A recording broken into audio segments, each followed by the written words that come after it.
ಐತಿಹಾಸಿಕ ಸಮಾರಂಭಕ್ಕೆ ಸಾಕ್ಷಿಯಾದ ಅಯೋಧ್ಯೆ. ಮೋದಿಯಿಂದ ರೈಲ್ವೆ ನಿಲ್ದಾಣ ಉದ್ಘಾಟನೆ. ಶ್ರೀರಾಮ ಮಂದಿರ ಶೈಲಿಯ ರೈಲ್ವೆ ಸ್ಟೇಷನ್ ವೀಕ್ಷಿಸಿದ ಪ್ರಧಾನಿ.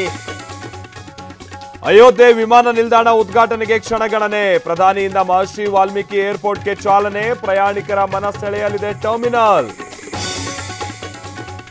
ಅಯೋಧ್ಯೆ ಏರ್ಪೋರ್ಟ್ನಿಂದ ಮೋದಿ ರೋಡ್ ಶೋ. 15 ಕಿಲೋಮೀಟರ್ ಬೃಹತ್ ರ್ಯಾಲಿ. ರಸ್ತೆ ಬದಿ ನಿಂತ ಜನರಿಂದ ಜೈಕಾರ. ರಾಮನೂರಿನಲ್ಲಿ ಅಭಿವೃದ್ಧಿ ಮಂತ್ರ. 15,000 ಕೋಟಿ ಯೋಜನೆಗಳಿಗೆ ಶಂಕುಸ್ಥಾಪನೆ. ಮಾದರಿ ಅಯೋಧ್ಯೆಗೆ ಪ್ರಧಾನಿ ಮೋದಿ ದಿಟ್ಟ ಹೆಜ್ಜೆ. ಒಂದೇ ದಿನ 8 ಟ್ರೈನ್ಗಳ ಉದ್ಘಾಟನೆ. ವಂದೇ ಭಾರತ್, ಅಮೃತ್ ಭಾರತ್ ರೈಲುಗಳಿಗೆ ಗ್ರೀನ್ ಸಿಗ್ನಲ್. ಕರ್ನಾಟಕಕ್ಕೆ 3 ರೈಲುಗಳ ಕೊಡುಗೆ.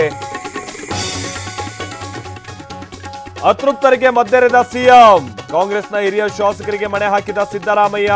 ರಾಯರೆಡ್ಡಿ, ಬಿಆರ್ ಪಾಟೀಲ, ಆರ್ವಿ ದೇಶಪಾಂಡೆಗೆ ಸಂಪುಟ ದರ್ಜೆ ಸ್ಥಾನ. ಚೆಕ್ ಬೌನ್ಸ್ ಅಂದ್ರೆ ಮೋಸ ಮಾಡಿದ್ದಾರೆ ಅಂತ ಅರ್ಥ. ಶಿಕ್ಷಣ ಇಲಾಖೆ ಸಚಿವರ ಪಾಡೆ ಹೀಗಾದ್ರೆ ಹೇಗೆ? ಮಧು ಬಂಗಾರಪ್ಪ ರಾಜೀನಾಮೆಗೆ ಅಶೋಕ್ ಒತ್ತಾಯ.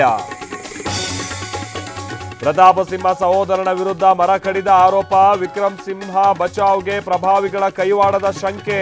ವರದಿ ನೀಡಿದ್ರು ಎಫ್ಐಆರ್ ದಾಖಲಿಸದ ಆಫೀಸರ್.